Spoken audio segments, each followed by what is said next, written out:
Well, we've reached the end of the regular season. This Saturday, Notre Dame will play its 12th and final regular season game of 2023. Hello, everyone. Pete Byrne, WSBT-22 Sports, alongside Eric Hansen of InsideNDSports.com. Eric, the Irish head out to Stanford as they do every other year to close out the regular season. And this Stanford team, quite frankly, not having the kind of year that they would like to have. Nevertheless, Notre Dame has struggled away from Notre Dame Stadium this last couple times out, so that's somewhat interesting as you think about this finale. Right, and they lost to a crummy Stanford team at home last year. Also true. But the road element, I think, is really interesting here because Notre Dame has been so much better at home this year than on the road. Normally you're going to have a little bit of differentiation, but why has it been such a struggle on the road, even against teams that aren't as good? And Marcus Freeman talked about that a little bit today, trying to change up practice a little bit, having more competitive early periods to maybe get off to better starts there. I think the other thing that was kind of interesting is leaving on a Friday instead of the typical Thursday that they do. They feel like changing the 3 time zones, their sleep schedule will be better. It'll just be kind of more of a normal experience. That's one of the things Marcus Freeman said today when talking about performing better on the road was that they need more of a sense of urgency. He's pushing fast start.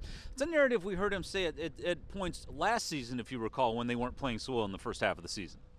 Right, and they seem to have figured it out later in the season with just the loss on the road at USC, but they did become a better team. And even in the game against Wake Forest on Saturday, we saw some things offensively from them we haven't seen a lot from the season. For example, play action. We saw them very successful on play action plays against Wake Forest. And that wasn't an awful Wake Forest defense. It was kind of a middling Wake Forest defense. They will see an awful defense this week. Stanford is 127th, but they still need to bring those same elements of better play calls, better rhythm, and the freshman wide receiver stepping up, I think, is really large for this team. I'm glad you mentioned that because I did want to bring that up. I think 4 of the 5 touchdown receptions on Saturday against Wake Forest were by guys that have eligibility remaining, many of them several years of eligibility. Do you think it was just a good day, or are we now finally, the cliche is late in the year, your freshmen start playing like sophomores, so on and so forth. Is that what you think we're starting to see? Well, we may not see it consistently every game, but I think you're going to see that surge moving forward. In Brian Kelly's 12 years here, there were 3 wide receivers that had double-digit catch totals at the end of the year.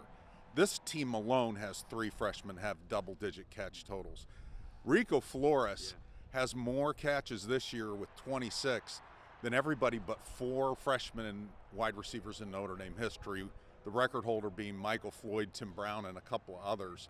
But, I mean, that's quite a statement. I think from at least Rico, you're going to see consistency the rest of the year. That's the guy that's really, I think, taken a step forward with the nuances of the game, combined with kind of his fearlessness that he always had and his quickness and speed.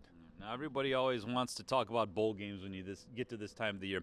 We'll know for sure in about a week and a half from now where Notre Dame is going. But we have, with fair certainty, a really good idea of where they will end up regardless of what happens this weekend around the country. Right, unless the College Football Playoff Committee loses their mind and treats Notre Dame like Iowa, they're not getting into the top 10 and playing in the playoff. So we're looking primarily at 2 bowls. The ReliaQuest Bowl, which used to be the Outback Bowl, it's in Tampa. You would play an SEC team. The other likely alternative would be something called the Pop-Tarts Bowl, and it might make you hungry. And that would be against a Big 12 team. And we'd probably look at Oklahoma State, Oklahoma, somebody like that, in that bowl. In the other bowl, it would probably be LSU or Tennessee. So you would be playing, a Tennessee team that's been pretty good, probably will be out of the top 25 at that point. And then LSU. Remind me again, who coaches at LSU? Brian Kelly. I think we would all crawl to that first press conference to take that in. But the number 1 offense in the country, the number 106 defense in the country. So that would be an interesting matchup with Notre Dame, even if Brian Kelly weren't involved. You throw the Brian Kelly, Mike Denbrock, Logan Diggs into that. Oh, man, that's the bowl game that would get everybody excited with the college football playoff and the New Year's Six out of the picture. There's no cheering in the press box, but outside the press box here, I think it's clear we know what you're rooting for. Yeah, absolutely. But, they do have to care of business at Stanford. I think it's going to be interesting to see if Notre Dame can still keep, you brought this question up, keep the schedule rhythm with Stanford and USC, because they're going to be going into different conferences and they may not have as much leeway in their schedule, with USC being a Big Ten team, Stanford being an ACC team.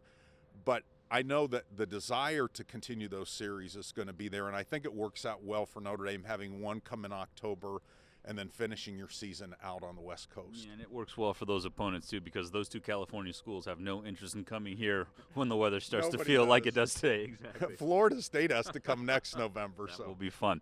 All right, Eric, as always, appreciate your time today, and as you have given us all season long. Thanks for having me on. Really appreciate it. Absolutely. He's Eric Hansen, Inside ND Sports. Notre Dame wraps up the regular season this Saturday night against Stanford. I'm Pete Byrne from WSBT-22 News. For more Notre Dame stories, like and subscribe to the WSBT-22 YouTube page. Thanks for watching.